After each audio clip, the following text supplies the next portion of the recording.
Hello friends, నేను మీ Jayasuri audios నుంచి. నేను ఇప్పుడు చెప్పబోయేది ఏంటంటే బోట్ సౌండ్ బార్ యొక్క ప్రాబ్లమ్స్ ఏంటి ఎక్కువగా వస్తాయి ఏంటనేది నేను ఇప్పుడు ఎక్స్ప్లెయిన్ చేస్తాను. ముందుగా మనం ఏ బోట్లో ఏ మోడల్స్ మన దగ్గర ఉన్నాయి ఏంటనేది నేను చూపిస్తాను. ఇది బోట్ 5.1 3100D మోడల్ అనమాట. Almost boAt and Zebronics 9400 boAt same ఒకేలా ఉంటాయి. ఇది చూడొచ్చు, జూకే బార్ జేబ్రానిక్ అనమాట. Zebronics juke bar 9400 board. Almostly boAt కూడా అలానే ఉంటుంది అనమాట. ఇది బోట్ అనమాట. ఈ బోటు 3100 మోడల్ అనమాట. ఆల్మోస్ట్లీ రెండు ఒకేలా ఉంటాయి అన్నమాట. రెండు ఒకేలా ఉంటాయి. జస్ట్ ఓన్లీ సాఫ్ట్వేర్ అనేది చేంజ్ వస్తుంది. బ్లూటూత్ డివైస్లో నీకు తెలిసిపోతుంది. జేబ్రానిక్ అని వస్తుంది, బోట్ అనే సాఫ్ట్వేర్ అని వస్తుంది. సాఫ్ట్వేర్ చేంజ్ అవుతుంది అంతే, కానీ రిమైనింగ్ అంతా ఓకే, వాటేజ్ అంతా సేమ్. ఓకే, తర్వాత ఇది చూసారు కదా, ఇది వైర్లెస్ సబ్‌వూఫర్. ఇప్పుడు ఇది ఎక్కువగా 2.1 సౌండ్ బార్లో ఉంటుంది అనమాట. బోట్ 2.1 సౌండ్ బార్లో ఉంటుంది. ఇది మెయిన్ ప్రాసెసర్ అనమాట, అంటే బ్లూటూత్ పేరింగ్ ప్రాసెసరు. ఇది సబ్‌వూఫర్ ఐసి. ఓకే, తర్వాత ఇది చూసారు కదా, 2.1 సౌండ్ బార్లో ఉంటుంది అన్నమాట. 2.1 తర్వాత ఈ యొక్క బక్ కన్వర్టర్ అనేది ఎక్కువగా పోతూ ఉంటుంది. ఈ బక్ బోర్డ్ ఇది 5 వోల్ట్ స్టెప్ డౌన్ అనమాట.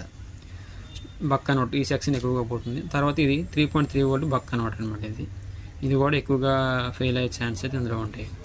తర్వాత ఇది మెమరీ ఐసి అనమాట. సాఫ్ట్వేర్ ఏమైనా ఇష్యూస్ ఉన్నాయంటే మాత్రం ఈ మెమరీలో మనం సాఫ్ట్వేర్ లోడ్ చేసుకొని మనం ఓకే చేసుకుంటే ఫర్దర్గా ఓకే అయిపోతుంది. ఒక సాఫ్ట్వేర్ ఇష్యూ ఉన్నట్టుగానైతే ఈ మెమరీ ఐసిని రిమూవ్ చేసుకుని సాఫ్ట్వేర్ అనేది లోడ్ చేసుకోవాలి. ఇది మెయిన్ ప్రాసెసర్. ఇది బ్లూటూత్ పేరింగ్ చిప్ అనమాట. ఇది ఇందులో కామన్గా నేను చెప్పేది కామన్గా 3 ప్రాబ్లమ్స్ అయితే వస్తాయి. ఒకటోది సాఫ్ట్వేర్ ఇష్యూ ఉంటుంది ఫస్ట్ ఆఫ్ ఆల్. రెండోది ఈ సబ్‌వూఫర్ ఐసి అనమాట. ఈ subwoofer IC front left to right, rear left to right. ఇందులోనే సబ్‌వూఫర్ ప్లస్ సెంటర్ స్పీకర్ ఒక ఐసి అనమాట. ఇది హై వాటేజ్ అనమాట. ఇది ఎక్కువగా ఫెయిల్ అయ్యే ఛాన్సెస్ అయితే ఉంటాయి. 90% ఫెయిల్ అయ్యే ఛాన్సెస్ ఉంటాయి. ఓకే, ఈ ఐసి కొన్నిసార్లు ఈ ఐసిని కూడా సక్సెస్ అనేది అవ్వదు. అంటే ఫర్దర్గా సాఫ్ట్వేర్ ఇష్యూస్ ఉన్నా, బక్ వోల్టేజ్లో ఏదైనా తేడా ఉన్నా ఈ ఐసిని కూడా అవ్వదు. వేరే ఇష్యూ ఉంటుంది, బక్ వోల్టేజ్ డౌన్ ఉంటుంది. ఆడియో ఐసీలు ఏమైనా ఫెయిల్ అయినా, ఆడియో ఐసీలో మ్యాక్సిమం 2 పోవు. ఈ సబ్‌వూఫర్ ఐసి ఫెయిల్ అయిపోయినా కూడా నీకు ఆ సమస్య అనేది వస్తుంది.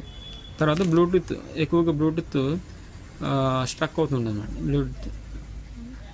బ్లూటూత్ స్ట్రక్ కూడా కొన్ని ప్రాబ్లమ్స్ అనేవి ఉంటాయి. ఈ బక్ వోల్టేజ్ అనమాట. ఈ బ్లూటూత్ పేరింగ్ వోల్టేజ్ అనమాట.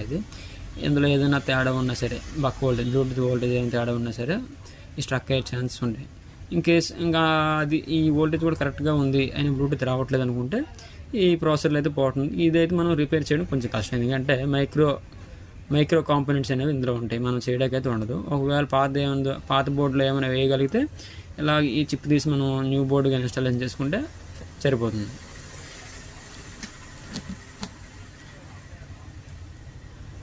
కొన్ని సెట్లకి పవర్ సప్లై బోర్డు బాగానే ఉంటుంది, మదర్ బోర్డులో ఆల్ వోల్టేజ్ బాగానే ఉంటాయి, కానీ డిస్ప్లే రాదు. అలాంటప్పుడు ఒకటోది సాఫ్ట్వేర్ అయినా ఎర్రర్ అయి ఉండాలి, లేదా మెయిన్ ప్రాసెసర్ పోయినా కూడా మనకి డిస్ప్లే అనేది రాదు. ఒకటోది సాఫ్ట్వేర్ ఇష్యూ, రెండోది మెయిన్ ప్రాసెసర్. ఎప్పుడు రిమైనింగ్ అన్ని వోల్టేజ్ ఓకే అయినప్పుడు ఈ సాఫ్ట్వేర్ ఇష్యూ ఉంటుంది, లేకపోతే మెయిన్ ప్రాసెసర్ పోయి ఉంటుంది. ఈ రెండిట్లో ఏదో ఒకటి. ఓకేనా, తర్వాత ఇది చూసారా, ఇది వైర్లెస్ సబ్‌వూఫర్ బోర్డు అనమాట. ఇంకా టెక్నీషియన్లు తెలుసుకోవాల్సిన విషయం ఏంటంటే చాలా వరకు ఎక్కువగా పవర్ సప్లై బోర్డు బర్న్ అవుతూ ఉంటుంది, తర్వాత ఆడియో ఐసి అనేది బర్న్ అవుతూ ఉంటుంది. చాలామంది పవర్ సప్లై బోర్డు చేసేస్తారు, ఆడియో ఐసి అయితే వేసేస్తారు, కానీ ఇంకో విషయమే తెలుసుకోవాలి. ఎక్కువగా ప్రాసెసర్ పోతూ ఉంటుంది. అది ఎప్పుడు తెలుసుకుంటుంది, ఆడియో ఐసి వేసిన తర్వాత కూడా ఈ పేరింగ్ అనేది అవ్వదు. పేరింగ్ అవ్వదు, లేకపోతే ఆడియో సిగ్నల్ ఉండవు, సంథింగ్ ప్రాబ్లమ్స్ అనేవి ఉంటాయి. అవేవి తెలుసుకోకుండా ఆడియో ఐసి వేసేసి లేని కొన్ని పాటలు పాడతారు, కానీ అవన్నీ వేస్ట్. ఫస్ట్ ఈ టైప్ బోర్డు వచ్చిన వెంటనే ఈ మెయిన్ ప్రాసెసర్ బాగుందా లేదా, అంటే వర్కింగ్లో ఉందా, ఫెయిల్ అయిపోయిందా అనేది ఖచ్చితంగా తెలుసుకోవాలి. లేదంటే ఈ ఐసీ వేస్తే మనకి పేమెంట్ వేస్ట్. మళ్ళీ ఒకసారి వేసి మళ్ళీ తీసామంటే ఆటోమేటిక్గా డ్యామేజ్ ఖచ్చితంగా అయిపోతుంది. రెండోది ఏంటంటే పవర్ సప్లై అనేది ఎక్కువగా డ్యామేజ్ అవుతుందండి. ఈ పవర్ సప్లై డ్యామేజ్ అయినప్పుడు ఒరిజినల్గా అయితే ఓకే, కానీ చాలామంది ఈ యొక్క ఐసీ రిమూవ్ చేసేసి లోకల్లో దొరికి చైనా పవర్ ఇన్స్టాల్ చేసేసి మనకి సెట్టింగ్లు చేస్తుంది. దానివల్ల అయితే వేస్ట్ అండి. ఎందుకంటే అలా చేయడం వల్ల పూర్తిగా సెట్కి డ్యామేజ్ అయ్యే ఛాన్సెస్ అయితే ఉంటాయి. సో ఆ విధంగా అయితే చైనా పవర్లు వేయొద్దు.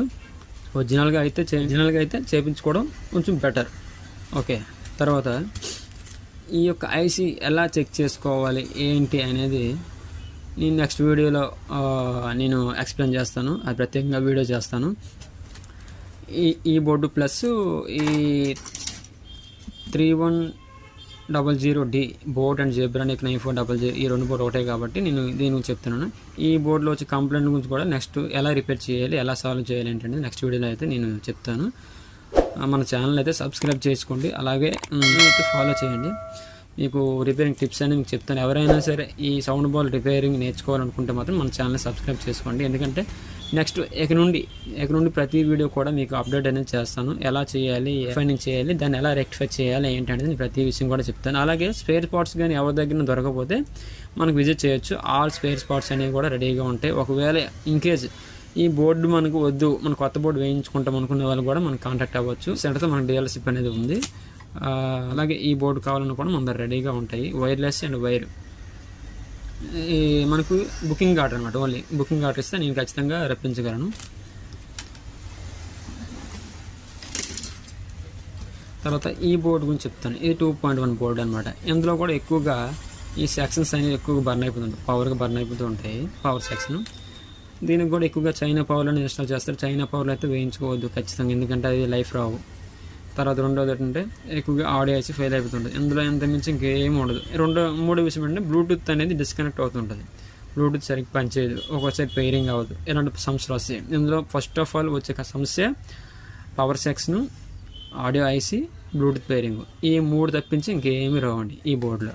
ఇంకేం ఆలోచించిన పని ఏం లేదు. ఈ టైప్ బోర్డులో power section, audio IC, Bluetooth pairing problem ఈ మూడే వస్తాయి. ఓకేనా? ఇందులో ఎటువంటి ప్రాబ్లం వచ్చినా కూడా మన దగ్గర అయితే 90% అయితే ప్రాబ్లం అయితే సాల్వ్ అవుతుంది.